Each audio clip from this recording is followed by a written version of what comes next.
to tell you a couple of teammate battles that did happen and that only I saw. I'm going back to Team Quest days. I'm going to tell you what happened the day Evan Tanner fought Dan Henderson. I'm going to tell you, if you would like, for me, what happened when Dan Henderson fought Randy Couture. But let me lead with this. Evan Tanner was relatively new in town. Evan Tanner got a bright idea, rest his soul, the late, great Evan Tanner. He got a bright idea to text Randy Couture at 8 p.m. and say, do you want to go to the gym and fight? Now, what Evan meant to say is, would you like to go get a workout? I'm up. Should we go get a little private training? And it's not what he said.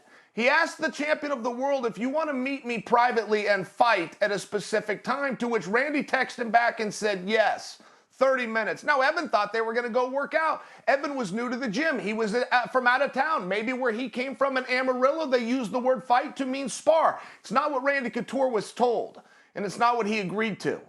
So when they showed up, Randy, who thought he was being challenged for reasons that he did not know, fought Evan Tanner. And I will leave you, in case you're going to ask me who won. Evan did not make that text mistake ever again.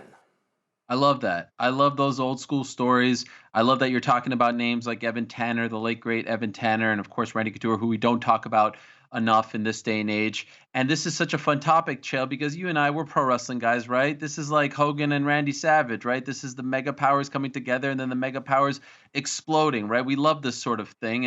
And Stephen A. Smith, wow, what a package that was, talking about the history of teammates who have turned on each other and kind of ended things on a sour note. We haven't seen it all too often in this sport. Probably the most famous one, well, maybe it was Chuck Liddell, Tito Ortiz, and then the biggest one after that was Rashad Evans and John Jones. But Chael, there is a litany of great ones that we never got to see. And at the top of the list for me, DC and Kane. That to me was the best one of all time. I love the fact that DC moved down to 205, refused to fight his friend, never entertained the idea of fighting Kane. Told me on Monday that the reason why he never entertained it was because he knew that Kane would beat him, but also because he loved him as a brother and never wanted to go that route. Another one that I wish we would have seen back in the day as we take a look at DC as a light heavyweight, one that I wish we would have seen back in the day, Chael, that we were always kind of talking about, Rory McDonald versus GSP. Remember that? I mean, we wanted to see that. They were two of the best welterweights on the planet, good friends, TriStar Gym. I would have loved to see that fight, the teacher versus the student. What a great relationship they had. Of course, we never saw the fight, and kudos to them for never actually agreeing to the fight. And I'll throw one more your way for the old school fans. Remember John Fitch and Josh Koscheck? Dana White really wanted to make that fight back in the day. He never got it done. The AKA guys were very, very loyal to each other, never wanted to entertain it. Those are a few fights that come to mind. Teammate versus teammate fights that never came to fruition. Sure, and you might remember this, but Frank Shamrock versus Ken Shamrock. And actually, you had both Ken and Frank on board at one point. I'm glad no promoter signed off on that, because if two brothers are going to fight, Ariel, for me, there's something that just feels wrong about it. Yeah, there's a lot. I mean, look, that's one. There was a time, by the way, where they tried to make that happen. Remember, they even had a website built for, I think they called it Blood Brothers, because, you know, of their history. And I mean, it was kind of a sticky situation. They never went that route. I'm happy they didn't. I'll throw a few others your way. Tell me if you were a buyer or a seller on these, if you were interested in seeing these fights happen or not. Lyoto Machida versus Anderson Silva. Buy. That was a fun run, right? I mean, back in the day, Black House. This is one that actually could still happen. I don't know if we've kind of missed the boat on it, but it could actually still happen. In fact, I'm told they're actually talking about it as we speak. Uriah Faber versus TJ Dillashaw. Do you want to see that one or not?